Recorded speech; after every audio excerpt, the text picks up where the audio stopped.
Welcome back, class. We've spent weeks breaking down landmark cases that have shaped civil rights in America. Today, we're tackling a topic that often gets overlooked in these conversations: immigration law and its impact on constitutional rights. From Plyler v. Doe to Arizona v. United States, and now the ongoing case of U.S. v. Texas, we're seeing a legal battle unfold over whether states can take immigration enforcement into their own hands. And as always, we'll look at how Black Americans have played a role in shaping these policies. Let's get into it. In 1982, the Supreme Court ruled in Plyler v. Doe that Texas could not deny undocumented children access to public education. It was a class action lawsuit filed by school-aged children of Mexican origin who could not prove they had been legally admitted to the United States. Now think about that. Undocumented children, many of whom had no say in their immigration status, were being punished and barred from accessing something as fundamental as an education. The court made it clear that the 14th Amendment's Equal Protection Clause applies to all persons within U.S. borders, not just citizens. This case set an important precedent. Immigration status does not erase constitutional protections. And that idea has been tested again and again, especially in the realm of immigration enforcement. And that's a key takeaway for today's discussion. Who gets to claim constitutional protections, and how have those protections been expanded or restricted over time? Now fast forward to 2012, when Arizona v. United States landed before the Supreme Court. Arizona passed a law that gave state law enforcement power to check immigration status during routine stops, even if the federal government hadn't instructed them to do so.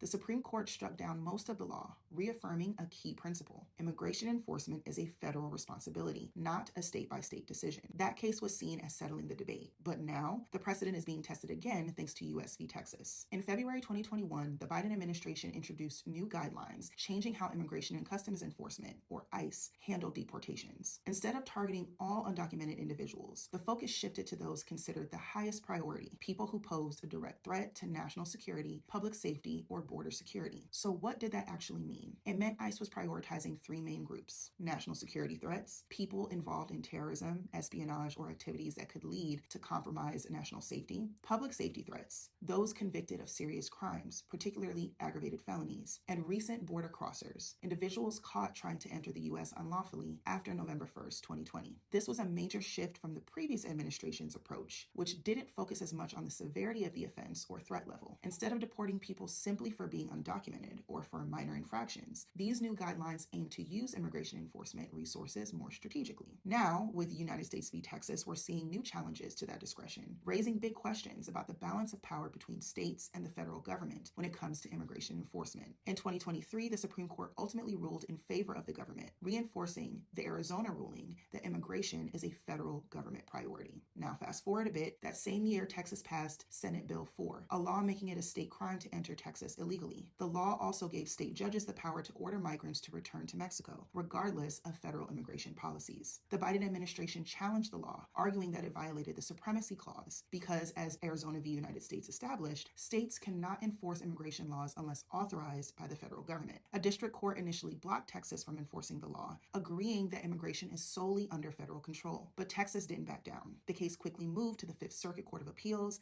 and then to the Supreme Court. On March 18, 2024, Justice Alito issued an order allowing Texas to begin enforcing SB 4 while the legal battle continues. This is huge. The court hasn't ruled on the constitutionality of the law yet, but this temporary order signals that at least some of the justices are open to reconsidering Arizona v. U.S. And the dissenting justices made that clear. Justices Sotomayor, Kagan, and Jackson all pointed back to Arizona, warning that if the court lets Texas go forward with this, it could completely upend the idea that immigration is strictly a federal matter. They argue that even if Texas claims its law does not directly conflict with federal policy, it still interferes with the federal government's ability to regulate immigration as a whole. Under Arizona v. U.S., that would make it unconstitutional. So what's next? Right now, Texas can enforce its law, but the case isn't over. The Supreme Court will eventually hear it in full, and when they do, we could be looking at one of the biggest immigration rulings in decades. If the justices decide to overturn Arizona v. United States, states could start passing their own immigration laws left and right, creating a patchwork system that looks very different from what we have today. If Arizona v. U.S. were overturned, states like Arizona, Texas, or Florida could pass new, more aggressive immigration laws, potentially reviving the kind of racial profiling concerns that were at the heart of the original case.